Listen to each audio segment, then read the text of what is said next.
Hey guys, welcome to the second portion of our Dead Matter Q&A.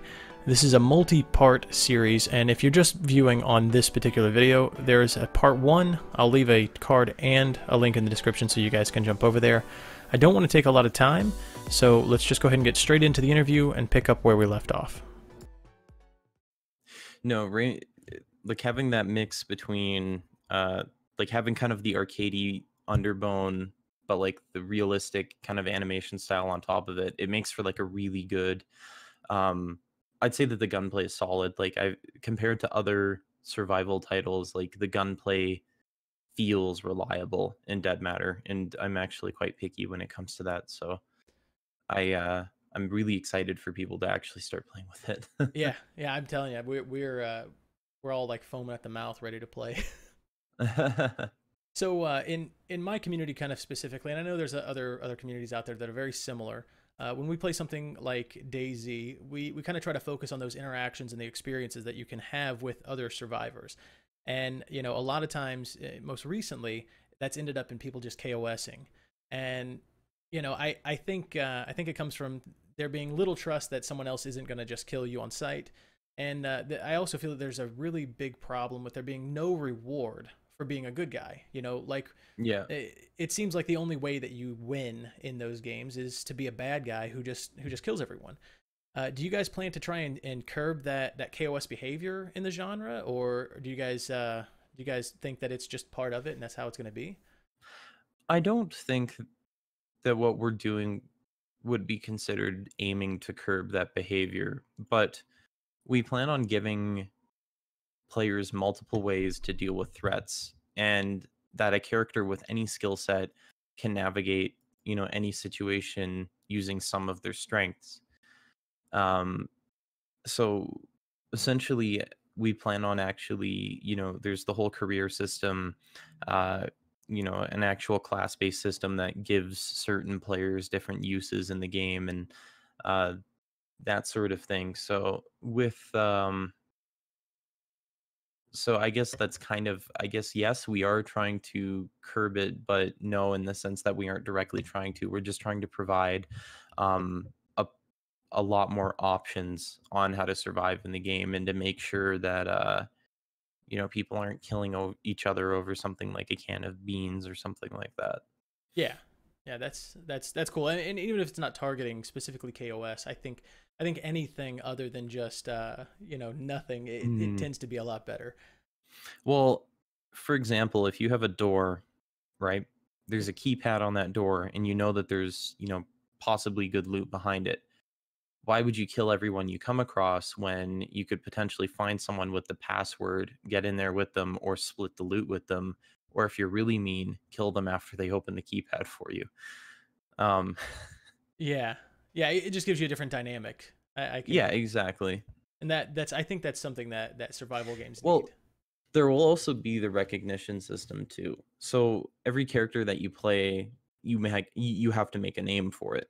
So you'll have like an in-game name, and if people if you recognize someone, they can see your name, and you also take a slightly reduced damage from them. Um, and essentially, if they do something mean to you while they're recognized, they'll stay recognized forever. Um, and then we're still kind of working out how the mechanics on it will work exactly, but um, essentially, like, it'll encourage people that are actually, banditing around and stuff to wear face masks in case, their identity um, gets accidentally revealed, because as soon as they type their name in the chat, or their name gets typed in the chat as well, we were thinking it would possibly kind of reveal their name. So like, this is kind of a work in progress feature.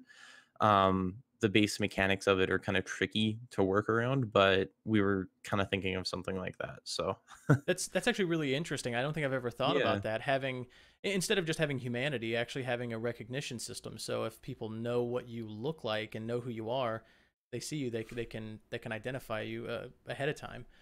And then Yeah. so would the face mask actually remove their nameplate if that was the Yeah, it would case? remove that nameplate from showing up, and then, you would essentially like recognize them by looking at them, and then uh, up close there is a bit of a nameplate, just because makes it easier to tell who is who, and all that. So Yeah, that's really cool.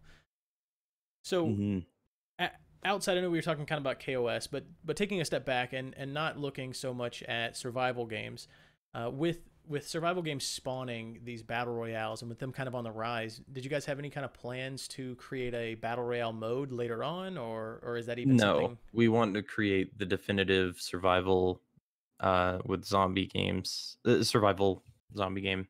We don't want to create the defining battle royale game. Yes. Hey, that is something to be respected because a lot of companies are out there just pumping out these battle royale games. So it's kind of nice to hear you guys say no, we're not even worried about it. Well, I think that there are very defining survival games out there right now, but like I think that having one that specifically defines the zombie survival genre and defines it properly, that people that kind of enjoy zombies would like it to be defined, i.e., the zombies matter. We want large amounts of zombies, zombies, zombies, zombies. Yeah, Um, yeah, absolutely, and that's you that's don't our you'll find goal. that. Yeah.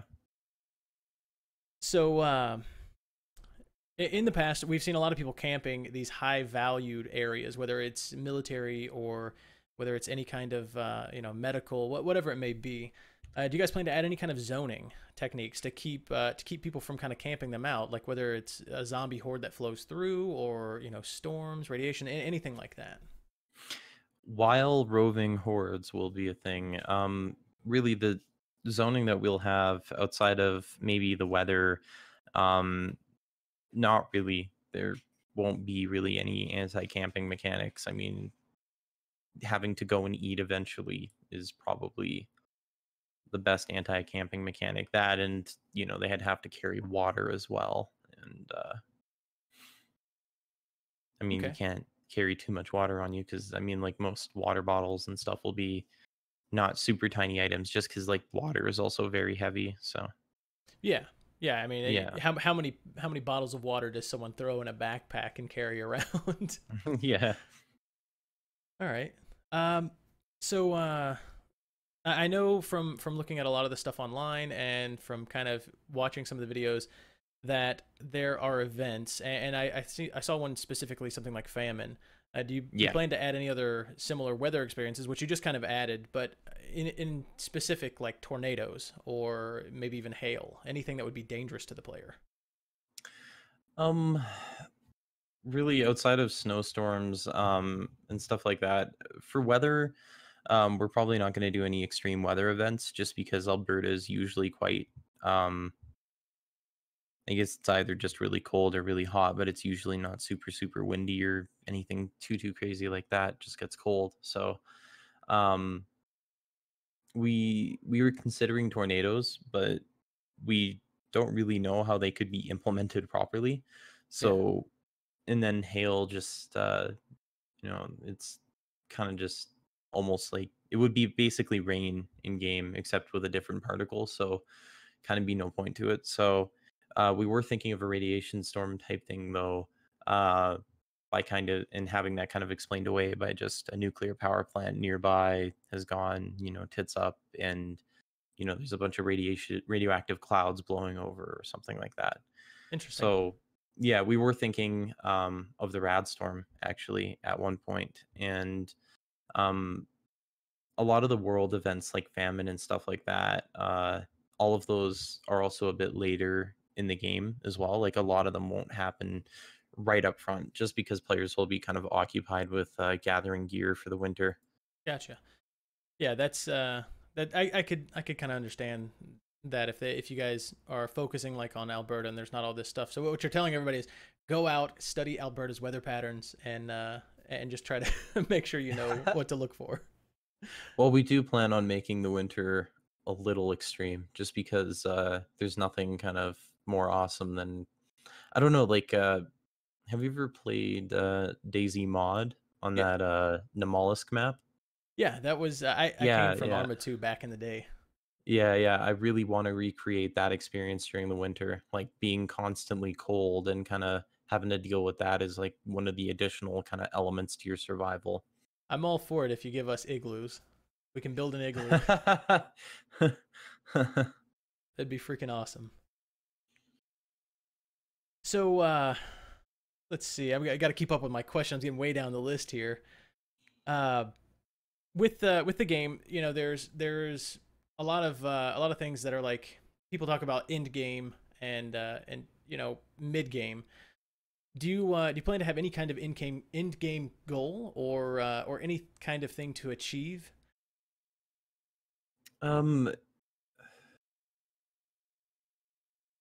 the end game is essentially how long you can survive for, and we're thinking of just making it kind of open ended. And really the entire goal is how long can you survive for, how long can you stay alive for, how long, hours of life to kills ratio, that sort of thing. People can kind of start competing over like those little stats. And we even want servers to kind of have like leaderboards of, this player has survived the longest on this server, that sort of thing.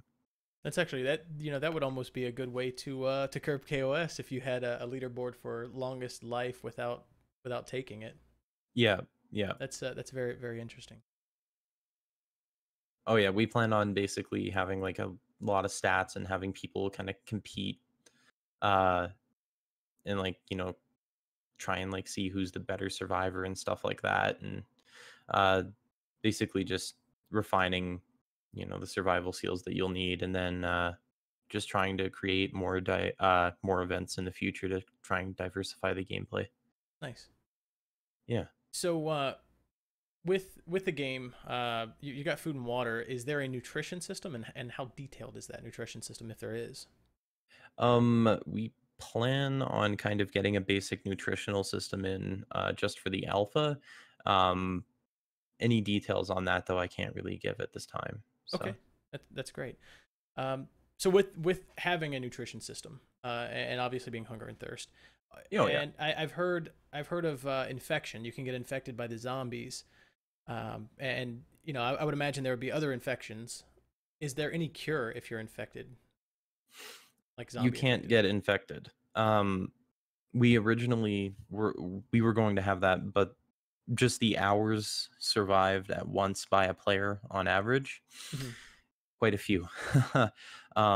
So essentially our big concern with it is that if you're going for that big 3 week, survival thing, and then, you unfortunately got bit, it just seems very unfair for that bit and for that bite to essentially one hit kill you.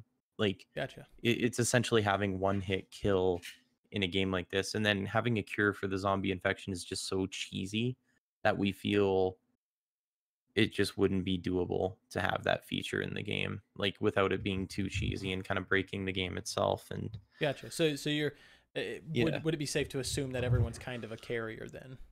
Almost. If we're not getting um infected, then maybe we're immune. no, it's not Left 4 Dead. They're not carriers. All right, guys, this is going to wrap up the second part of our Dead Matter Q&A. If you guys enjoyed this video, make sure that you give it a thumbs up, and if you haven't done it already, consider subscribing to my YouTube channel, as well as if you want to see Dead Matter content as soon as the game is out, follow my Twitch. Again, I'll put all those links in the description, and I'll see you guys in the next live stream.